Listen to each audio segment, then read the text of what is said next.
Hey guys, how are you doing? It's Cassandra Williams from Educational Innovation 360. I think this will be the last presentation.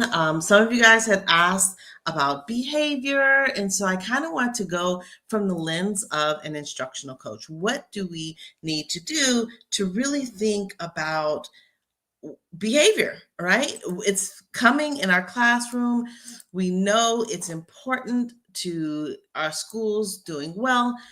It's one of those topics that are kind of shared that there's a concern, but is not discussed. So today I want to go ahead and dive into supporting school behavior concern, really thinking about what does this look like at our school sites and really being honest and transparent about some of the concerns that we're seeing take place while we're in the role of either instructional leader or as an instructional coach. Okay, so the agenda today looks a little bit like this. We're going to talk about like what's our role in behavior, what are the big five, what is the impact of student behavior when it comes to instruction, what are some strategies that I use, what does the teacher capacity trajectory even look like, and then thinking about being collaborative in this process and being proactive as opposed to reactive. And then think about some solutions and things that we could do as far as professional development to lead this initiative. Okay, so here I ask you, what is the role of instructional coach when it comes to behavior? So I got these 5 items, which I consider are the role. Like we're a collaborator with our teacher and a collaborator with our leadership, because sometimes they really don't know. Well, they say they don't know, or some of the practices that they're so busy that they're overwhelmed, they're not understanding some of the concerns that our teachers have when it comes to behavior. So we're the in between. We're the advocate of the teacher as well as the strategizer with the teacher to find solutions. And then, of course, we're resources, provide what are the best practices, what are the resources, what do we have at our district, and then, of course, the observation and feedback, as well as what is the problem, how can we solve it, what are some solutions, and then we are the advocate. We're the advocate of the students, but we're also advocate of our teachers who are in the trenches every day. So really thinking about all these pieces that are necessary for our teachers to grow in the space. So I got this from the National Certification of Teacher Equality. And it talks about this big five.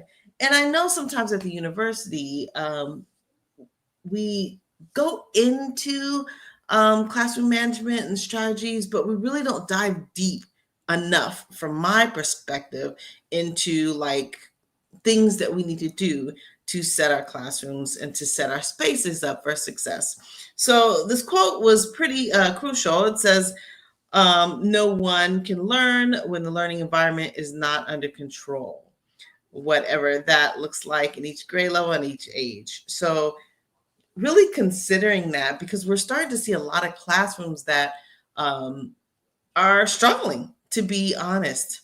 And so just thinking about that and how do we grapple with that? Like, what do we do in situations that happen? So the big five was crucial because these are things that either we're telling or we need to see, or we need to dive deep into some of these components when we're working with our teacher. So for example, what are the rules? What are the expectations of the behaviors that you want to see in the classroom? Is it explicitly taught? Can a student identify, oh, you walked in the classroom, I walked in the classroom, that's probably a 4. So being very explicit about teaching our classroom routines, what are our procedures, what does arrival look like, where pencils, homework, like all these components that I think sometimes our new teachers kind of take that for granted, like even thinking about assigned seats in middle school as well as high. So that is one of those things. I think rules and routines are crucial. Praise is one of the big ones. Although I see a lot of check marks, name on the board, I rarely see the positive praise. Thinking about what is the positive behavior that we see and marking that to where now our students are modeling the positive behavior. Like what gets our attention gets a positive mark, right? Thinking about, ooh, nice. I like how you found your seat quickly. I like how you turned to page 34 quickly. And thinking about what are the positive marks that we are giving with our students, whether we're praising them or we're noting it on the board. Thinking about what is our prize per se, whether it's the name on the board, we're marking it, or like maybe a privilege. So a prize or a privilege, maybe it's extra free time, celebration of music.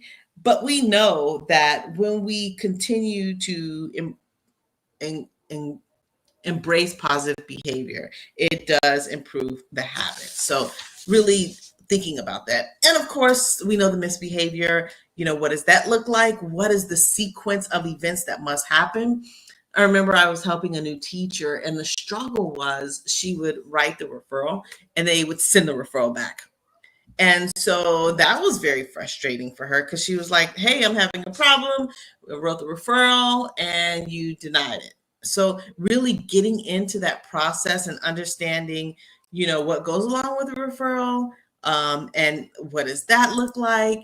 And what is the response? Maybe the parent, conference, what needs to happen before we get to that.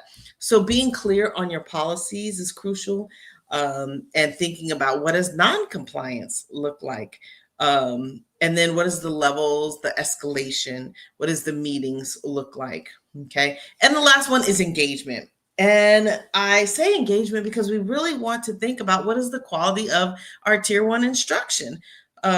When our students have downtime, are they struggling? When do these concerns arise?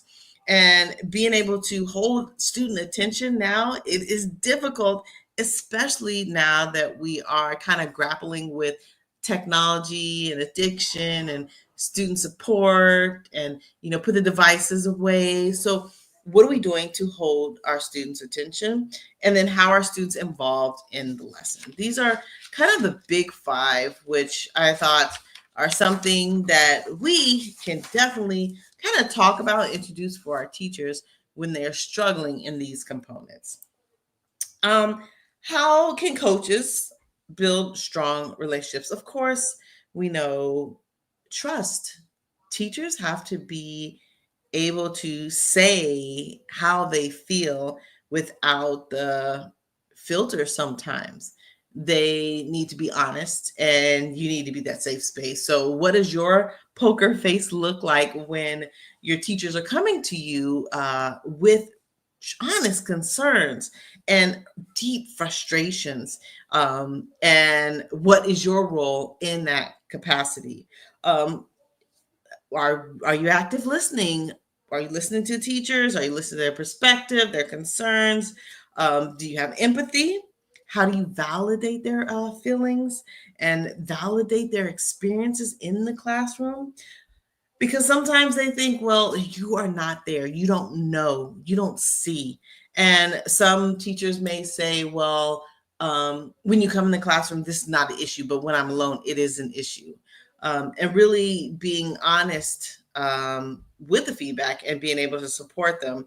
And I think the other piece is how do you acknowledge the work that they're doing and celebrate their successes when it comes to making this massive change and needing to make a change. So, what does it look like to support positive classroom culture? Of course, we're our teachers cheerleaders. We are encouraging positive interactions. If you have any comments, definitely make a comment below. If you have any questions or any concerns that you have over some of these topics, but really thinking about how do we encourage these positive interactions between students and teachers or administration. What is clear expectations? Are we explicitly showing them positive language that we are using, how we model the behavior that we want to see? And then the positive reinforcement. I think I talked a little bit about this, but I had one of my teachers that was really good at clapping back. And, that was very hard for her to not clap back and go back and forth with the student. Because the ultimate goal was, how do we make sure students are getting exactly what they need out of the classroom based on the standard? And then the last but not least is our restorative practices. What are the restorative practices that we have in place? And considering it's either community building, what are we doing to that? How are we supporting in conflict kind of resolution? What is the classroom management piece, which we know about? And then what are some other things that we're doing to support? So a lot of these ideas come from restorative justice, and are we implementing that in our classroom as well? So when we think about the community building, do we have morning meetings? Are there like community circles that we have, group activity, teamwork, positive reinforcement?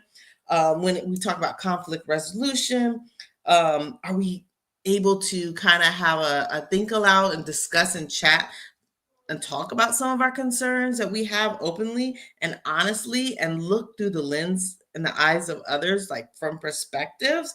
We're talking about maybe a peer mediation. We're also thinking about, social emotional learning, and when do we have time to implement those throughout the day? And then the management piece, I think we talked about like restorative relationships. And then additional, what are we doing to actually celebrate diversity, include student voice in the classroom, even involving students in those rich discussions that will transform the actual classroom. If you have any questions, definitely put it in the chat. If you are doing restorative justice, put it in the chat. If your teachers are struggling with behavior and classroom management, put it in the chat, because I think this is something we all are struggling with at this time. Here, how do we address this?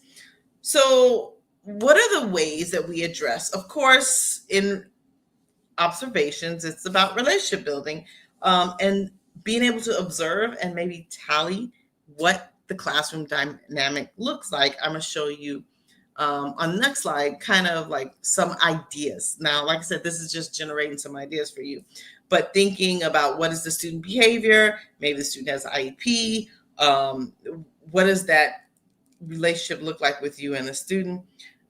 Your teacher and the student.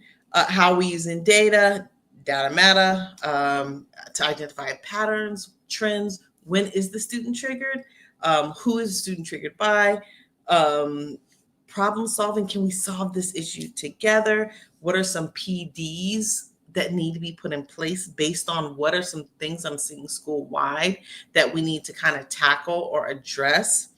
How do we support our teachers and give them access to resources? Maybe it's the store is low and teachers need resources to kind of fill their store with maybe PBIs, IS items.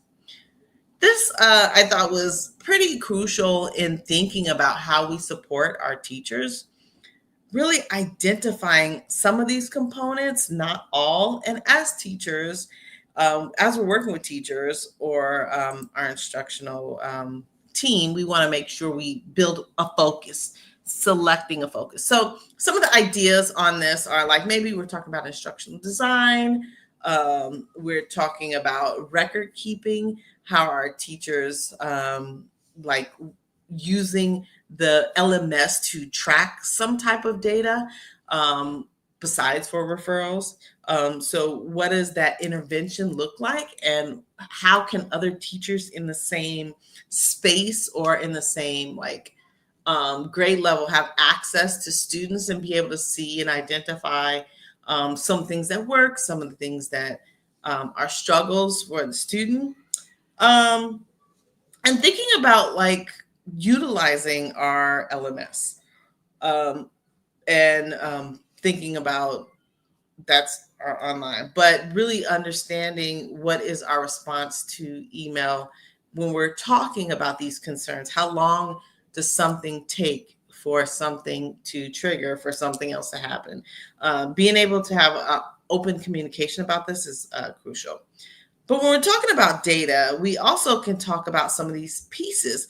But remember, this is maybe a teacher said, hey, I want you to come in the classroom and look at I don't know, classroom engagement. In this component, we have identified what the student engagement look like with the teacher. We have identified what constitute as engagement.